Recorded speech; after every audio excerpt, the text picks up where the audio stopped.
Hey everyone, Matt with Triple Locked Adventures. Today we're going to do a long-term review on the Bluetti EB70.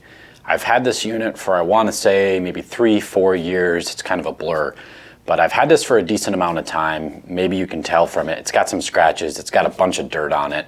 I've had it for a while. We've used it in a lot of different case scenarios, so I felt like it was finally time to do a review on this. All right, let's get into it. I'm going to put a link down in the description that will break down this into chapters if you guys want to skip around. But the gist of this will be, we'll go over first just pure specs on this unit.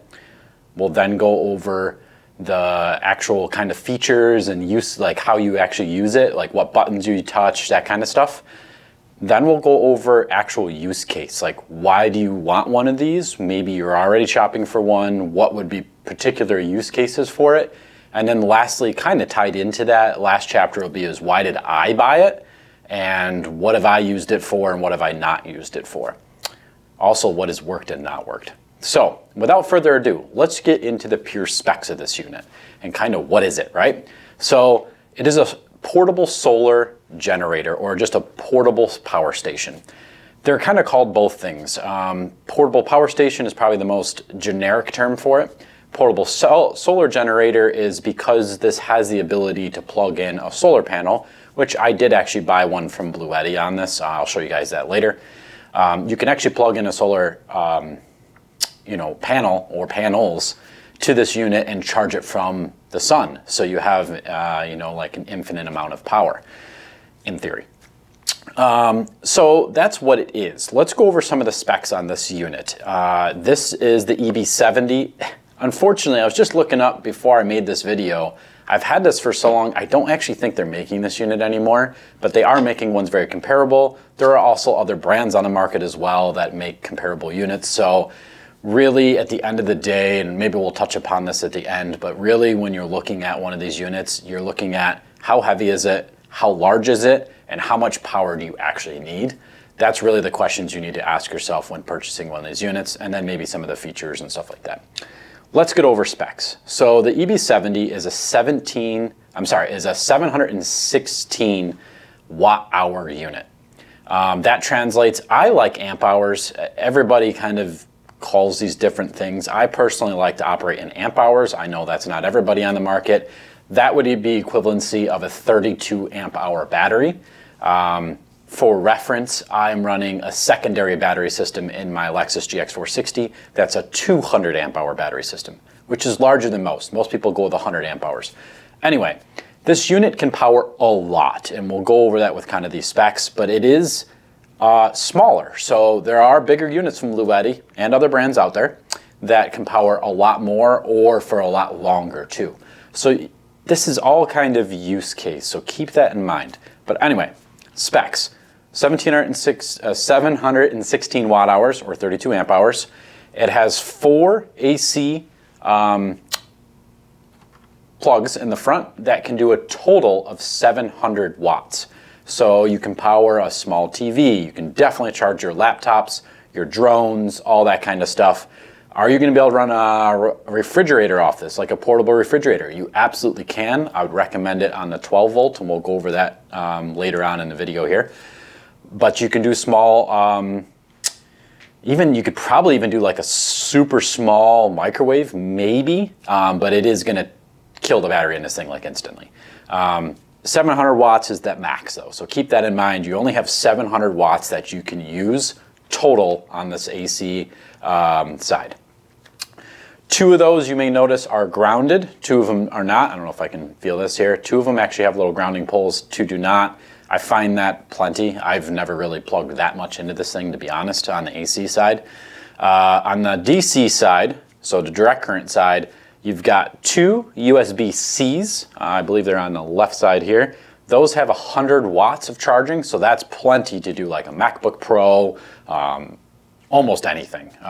You could actually even probably do a PC monitor off of that. 100 watts is a lot of power on a USB-C unit. Those are PD 3.0s. If you know what that means, that's what those are. Next to that, to the right of that, you have 2 USB-As. Those are a 5 volt, 3 amp output. and there are 2 of those. Next to that, which isn't super common really, I think it used to be more, there are some things that still use these, but those are what's called a DC 5521 connector. It's just a little round barrel connector. They're 12 volt and those have a 10 amp rating. And we'll put a little side note to yourself on that. The cigarette lighter on the other side here, or 12 volt plug-in, you know, for radar detectors, all that kind of stuff that you would use in your car, that is a 12 volt 10 amp connector. Now, going back to what I just mentioned, the combination between the cigarette and those DC 5521 connectors, the barrel connectors, you can have a 10 amp total load between those 3 connections, call it. So keep that in mind.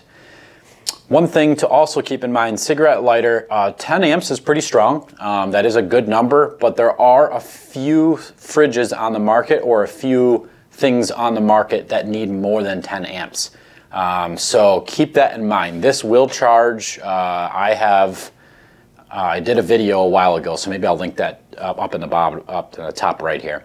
On an ICECO VL60 dual zone fridge freezer. This will run that fridge freezer on the 12 volt circuit, so that's a pretty large fridge freezer.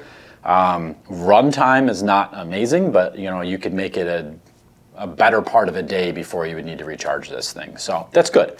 We'll get to kind of that stuff at the end though. Other specs that are worth noting are the temperature operating ranges. This is a lithium-ion battery system. It is not AGM, it is not a traditional battery, it is a lithium-ion battery. If you aren't familiar with that, there are a lot of channels out there that go over the pros and the cons. Really, the simplistic portion of this is that lithium-ion has a lot more cycle count, so you can do a lot more cycles. You can also cycle to a lower amount before needing to charge. So you have a lot more usable range of the battery and a lot more cycle count. The really only downside to lithium is that its temperature operating range is more designed for slightly warmer climates, not freezing. So its discharge temperatures, meaning it can discharge the battery, is, we'll go over Fahrenheit first because that's what I operate in, is -4 degrees Fahrenheit up to 104 degrees of Fahrenheit. For you Celsius people out there, that would be -20 degrees Celsius to 40 degrees Celsius would be your discharge range. Now charging is a little bit different. To charge a lithium-ion battery pack, the battery actually has to be at a certain temperature to charge it. For our Fahrenheit guys, that's 32 degrees Fahrenheit to the 104 degrees Fahrenheit. So the top still stays the same, but your bottom end lowers to 32 degrees Fahrenheit. For Celsius, that's 0 degrees Celsius. What that means is that if it is extremely cold, or you're going to be doing cold weather camping, you may not be able to charge this. If it is below 32 degrees Fahrenheit, or the battery gets below 32 degrees Fahrenheit, you may not be able to actually use this. That is something worth noting on lithium ion. There are solutions out there, and like for interior vehicles that have heated battery packs. There are also, I believe there are some units out there that now have heat built in, but keep in mind that because the battery is being heated, it is being heated from its battery of itself, so it's discharging a lot of that heat. But those are the pure specs, guys. I'm trying not to get off in the weeds. As you know in my videos, I always do that. Those are the pure specs. Let's go over kind of the build on this thing and kind of, you know, just like the how you would use it, the functions, all that kind of stuff. Let's start at the top. So you may not see from there. At the very top, there is a really nice, robust handle. It is extremely strong, this unit. You know, I didn't weigh this unit. It's, let me hold it down here. I'd say it's maybe 40 pounds. I feel like a plate at the gym is 45, and I feel like that's a little bit heavier, so maybe it's around 40, that's my guess. It's got a nice handle at the top though, very robust. It even has, it's a little dirty, but it has a little bit of a rubber thing, so when it goes down, it doesn't like click too much. At the top, you may also notice that it has a wireless charger on the top. That's kind of unique. I haven't used it that often, but it does work. It charges up to 15 watts. So you can literally just put your phone at the top. Oh, it's got to be on. We'll go over that in a second here, but turn the sucker on first. and then it charges. Is it actually on? Yes. There it goes. I didn't have it in the right spot. I have an aftermarket case that's a little finicky with its placement. Yeah, it's charging. So it can charge that. It can charge your wireless headphones, anything that's wireless charging up to 15 watts. That's not super high in wattage. Some of the ones on the market now are like 30 watts, like your Apple chargers are typically higher. I think they're like 20 or 27 watts. So it's going to be a little bit of a slower charge, but you don't have to plug anything in. So, or say you forgot your cord. Just went over though how to turn it on. So on the front, there are 3 buttons. I will turn this one off here. It's going to be hard to see in the video. There's a little green light that turns on to tell you what circuits you have on or the light. So the circuits on the left side are your 12-volt circuits. That's what we were talking about before. So in order to turn that on, you press it and it'll light up green. The screen will also come on as well. As you can see on the screen, and we'll hop over the screen here quick. The screen display will tell you your current battery level, what the current input and output is on the unit itself. So how much is it bringing in on a charge and how much is it putting out? It will not give you like a calculated discharge time. You kind of just have to watch it. I don't know. I think that the calculated discharge times on any kind of battery pack are a little bit of a gamble because it really has to do, those units are taking what the current output is of the unit and then calculating that just on a pure mathematical equation of when it would discharge. Well, if you know anything about electronics, typically you're not going to have just a pure draw forever, right? Like some units have a ramp up. Some units, say like a fridge, are going to cycle on, cycle off. So that number kind of varies anyway. But anyway, that's the screen. So once you turn on this circuit, you can now use any of these 12-volt circuits. So if you good practice when you're putting this thing away is just to turn off any of these circuits, especially on the 12 volts, especially on the AC side, just so they're not like on. But if you ever plug something in, you're like I put my phone on top and I was like, wait a minute, it's not charging. That's because the 12-volt circuit is off. So you turn that 12-volt circuit on, now all of these are live. You've got your 12-volt cigarette lighter in there. You've got, like I said, those 2 DC 5521 connectors. You have your 2 USB-C-A and your 2 USB-Cs connectors here. That is all a 12-volt circuit. We'll turn that off just because. At the top here, you have your input circuit. That is up to 200 watts max. So it can charge this unit up to 200 watts max. Now, figure if you're charging 200 watts max and it's a 600 or 716 watt unit, it's going to take multiple hours to charge this thing from a full discharge. But the 200 watts is going to be your best bet. This unit does come with a couple different ways to charge it. So it comes with an AC power brick that has this big connector, goes into the wall, and you just plug it in here and it would give you your 200 watts. It also comes with a car charging cord, which for some reason I couldn't find. I have no idea where I put it. It might be in my truck somewhere. Couldn't find it though. It does come with a 12 volt input from your car. Keep in mind, if you are charging this from your car, it is going to take 8+ hours to charge this thing. Like it is going to take a significant amount of time from a cigarette lighter just because of pure wattage, right? You're just not going to get a lot of wattage in this thing from a cigarette outlet. So you really need either an AC outlet or a massive solar system, which we'll go over that here in just a second, or you're going to need to max out that 200 watts as best you can to keep this thing rolling, especially if you're pulling a lot on the AC. So we'll go over to the, actually we'll show you solar now. So when I bought this unit, sorry to step out of the camera here, I don't know if this will even fit in the frame. I bought a package deal that came with a 200 watt fold out solar panel. This thing is filthy. I don't want to fold it out right now, but it folds out and it has little legs on the back that prop it up. So it would kind of be propped up, imagine like this, towards facing the sun. It's really nice. It's compact. It fits all nice behind like the seat of your car or something like that. I want to say this whole package when I bought it it's been so many years. It might have been like $700, maybe $1,000 with the solar panel. It was a good deal for for what it is, you know. But anyway, so those are your 3 inputs that you can have. Now, the other output that you have is AC. So same thing, in order to turn AC on, you press that button, and that activates these AC outlets. And I mean, I don't really have anything, but just imagine this power brick. You would just plug something in and it would discharge. You can actually hear it powering up.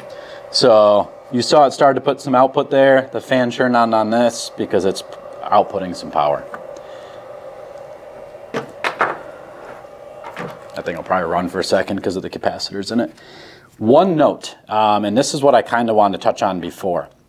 Say you're going to do a fridge or something that has the ability to do DC or AC power. Use DC if you can. And the reason why is that this AC outlet is using an inverter. So it's taking, this battery pack runs on a DC voltage. It is then putting that through an inverter system. Most inverters are about 80% efficiency to then power these AC outlets. So you're losing 20% of your efficiency just by running these from your battery system. So just keep that in mind. If you're gonna, like say you're gonna do a fridge and you're like, oh, it's got the AC outlets, I'll just run it on that, you know, you're gonna have a lot less runtime using it that way than you would using the 12 volt input, and it's already here, so just use it. It's a lot easier. Now, the last feature that I personally think that is useless, I guess some people would use this, is there's a flashlight built in. If you press it once, it turns on the light. If you press it twice, it makes it a little brighter, if you can kind of see that. And then the last setting is an SOS function. It'll do an SOS function. I guess if you wanted to, I won't blind you guys, if you wanted to hold this up, you know, 40 pounds in the air and try to get somebody SOS, I guess you could. I don't know. I guess the light's kind of nice if it's in the back of your truck or something and you're like, click the button, I can kind of see. I don't know. I personally I don't use that at all. So those are kind of the features that are on this system. Let's go over use cases, and I mentioned some of these things. So typical use cases for a portable power system is where, well, you don't have power, right? So whether that's in maybe, I don't know, maybe you have a barn in the back of your property that you need some power. You need to run maybe some basic electronics. Maybe you need to do, you know, fill in the blanks, right? A cabin, a remote cabin. Something like this would be nice in a remote cabin. Most commonly is car campers or camping. Overlanders really love these products because it allows you to have AC and DC output anywhere. You know, you can just literally bring this in your tent and you can charge your electronics, charge your phone. Maybe you have a medical reason to have it. Maybe a CPAP machine. You can run your CPAP machine on either the AC or the DC. I don't have one, so I'm not sure how they're powered, but that would allow you to do that when you're camping, right? There's a lot of use cases for these, and there are, like I mentioned in the beginning, there are small units and there are massive units. There are literally units that are on like a rolling cart, thousands and thousands of dollars. But if you need that kind of output, there is a solution for you out there with these solar generators. They also have a lot more input charging. There's a lot of different things out there that we can get into details. If you guys want to see a video on all that stuff, I'll do that. Be happy to. So use cases, really simplistically, where do you need power? You need a power that you don't typically have power. One of these units is going to be great. Now, where, in my opinion, do these kind of fall a little short, especially, you can weigh pricing, is true like fully built overland vehicles or expedition vehicles that are like permanently that function. Like my GX460 is built for expedition or long overland travel. As I'm sure you guys have seen on my channel, we recently did a 26-day overland trip from Western New York all the way down to Southern California, camped the whole time. We did Sonoran Desert and Mojave Road. And I mean, we did so much overlanding and off-road travel, all within those 26 days that most people probably don't do in years. So for a vehicle like that, a unit like this doesn't really make sense. An actual permanent lithium-ion battery system with inverter on the vehicle is probably your best bet. Simply because these they're kind of expensive a little bit because you're paying for the case and all the features and all that kind of stuff.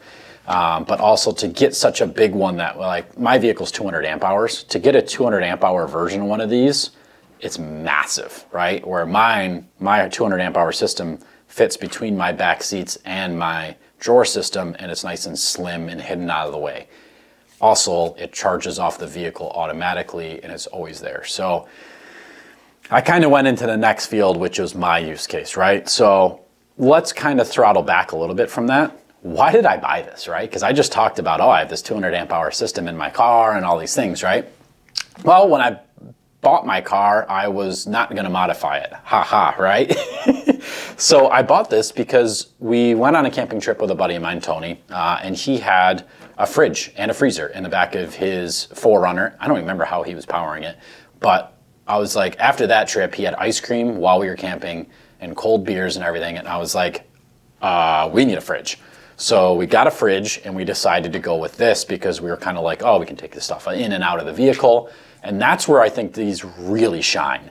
Say you have multiple vehicles. Maybe you take your wife's vehicle sometimes to go camping. Maybe you take your truck sometimes or your car sometimes, right? To be able to just take this, move it from one vehicle to the next and have a full battery system is super awesome. Portable, right? That puts the name portable in the whole thing. Other things that these are super useful, like I mentioned before, are those remote cabins and stuff like that where maybe building something that's going to be on site when you're not there is not always the greatest idea, where you could grab one of these units of various sizes, bring it with you, and take it with you when you leave. Stuff like that, right? So why I bought it, though, is to do that. So we did that. We would plug in the fridge on this, and we would plug in various accessories, maybe charge a laptop, just stuff when we were out traveling, and it worked amazing. I will say that. It was absolutely amazing. I don't do much winter camping, so the charging temp thing doesn't really matter to me. It worked great. My only complaint, and this is my own fault really, is that this is only, what I say it was, 32 amp hour unit. 32 amp hours was not enough for us. We camp up in the Northeast, so I remember the trip that stood out the most was we were up in New Hampshire. We were camping in this beautiful little place up in the Notch, and there's a lot of tree coverage. So we did have the solar panel, but the sun doesn't penetrate. There's so much tree cover, you don't get any sun. Now, I had a setup in my vehicle, long story short, where I could get a good amount of wattage into this, but the vehicle had to be running, right? Or you'd be discharging the battery of your car, so you're kind of paying, you're robbing from Peter to pay Paul. So it didn't really work out. We made it work. We were there, I want to say, maybe a better part of a week or something like that. We did a decent amount of driving. We kind of just squeaked by every single time with this thing getting super low and then driving. I would say if you're on more that you're only camping overnight and driving during the day, you probably could get away with one of these a lot easier. If you're going to be camping somewhere for like a weekend, 3 days, make sure you get a unit that's big enough to power your needs. That was my problem, right? I bought it, I had an intended use case for it, and I should have got a bigger unit, but to be honest at the time, this sounds ironic now, it wasn't in the budget. So crazy now to think about it, because now I have all these other things in the truck. But at the time, this is what we could afford, and it did work great, but it wasn't enough actual battery capacity. So keep that in mind. So that was kind of my use case on it. What issues I've ever had with it? Like literally zero. Every once in a while, these buttons in the front are just like a little finicky. Like you press it, right now it turned on. Sometimes like it doesn't always like immediately turn on. One thing on these buttons that I did have an issue with, the way it was sitting in my truck, this is recessed back. If you guys maybe can see that in the image. It is recessed back, but I actually had an instance where something bumped the button. I don't know how, because the way I had the truck packed, nothing should have bumped it, but something bumped the button and killed my fridge. Now, luckily, I was driving, and the fridge has a feature where it beeps at you when it loses power. So I knew it happened. I knew exactly what happened. So I just pulled over, reset it. I think I put like a blanket or something in there, like a rug, or I put something in there so it wouldn't get bumped again. But that's worth noting. I wish there was kind of a way to like lock it out or lock it on or something. Maybe the Bluetti, the newer units do, maybe some other ones on the market do. But other than that, guys, this thing has been super robust. As you can see, it's been tossed around the back of my truck. It's a little scraped up and a little wet. But overall, you know, it's actually in pretty good shape. It's got a few scratches on it, but considering the use case that we were using it in, it's great. Let's touch upon the solar panel. It doesn't come with the solar panel unless you buy the kit that does, or you buy a different solar panel. The solar panel has been great. There's I don't know if I can get this all in the field here. There's a nice little bag that's included on this unit. Like I mentioned, I think they've updated this and there's a whole different unit. I have an extension cord on it because the regular one is only, let's see here, only goes to this black plastic. So it's only to there, which is decently long, but I added an extension to it so that I could put it farther out in the sun.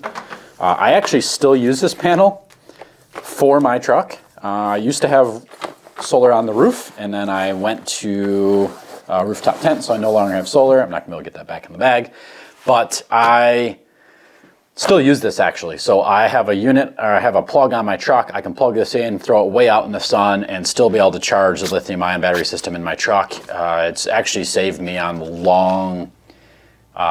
long-standing trips. So like I said, I have 200 amp hours, but yeah, anyway, I'm on a tangent. This thing has been great. It folds out super easy. You can actually leave it out in, like, I wouldn't leave it out in pouring rain, but you can leave it out. It is moisture resistant and stuff like that. So you can leave it out in the rain if you needed to. I have left it, I've gotten surprised in a downpour and left it out there. One note with solar panels, if you're not familiar with them, is you do need to have your angles just right. You're gonna have to constantly, you know, as the sun moves across the horizon, you're gonna have to move the solar panel so that it's in the perfect position. It's pretty easy to see what your input voltage is though, and once you know what your input voltage is, just move it, and you're like, oh, I'm getting 50. Oh, I'm getting 100, you know, like just move it around, right? Get this thing off the table.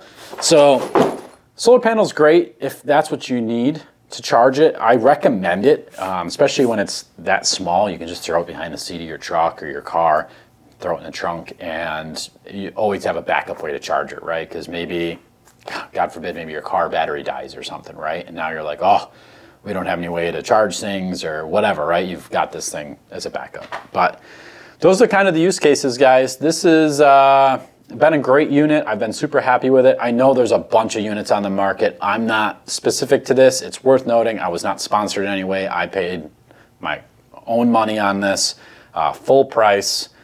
There was a sale going on at the time, so full price minus sale, but I paid all the money out of my own pocket for this. I did a lot of research at the time. I know there are a lot more units out there. I'm not brand specific. There are certain units I probably wouldn't buy. I like buying well-known or reputable brands. I know EcoFlow has been amazing. I've seen them at a lot of shows out there. They also make great units. Bluetti makes great units. Oh, I shouldn't have named names because I know there's 1,000 out there that are really good. But yeah.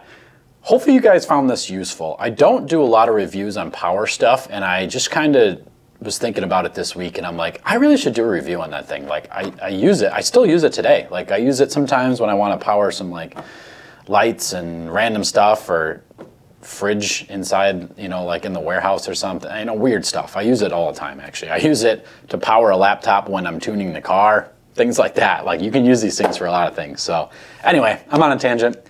Hopefully you guys found this video very useful. If you did, drop some comments below. Let me know, do you want to see more this kind of content? Do you want to hear more about the pros and cons of this versus a built-in vehicle system?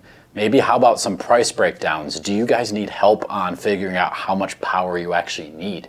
I think that's probably the most common question and the most common thing that people either overlook or don't know how to calculate, right? So let me know all that stuff in the comments below. As always, I appreciate you guys. We've been growing like crazy. I want to say we're over 250 subscribers now, which I'm sure to some of you guys that's like nothing. To me, I'm like mind blown. I started this channel as just like, hey, I should document some of the fun things I'm doing, and hopefully people get some enjoyment out of it, maybe gain some knowledge. And I'm blown away. I love you guys. This has been awesome. As always, stay adventurous. Hopefully I'll see you guys out there. We'll see you next time.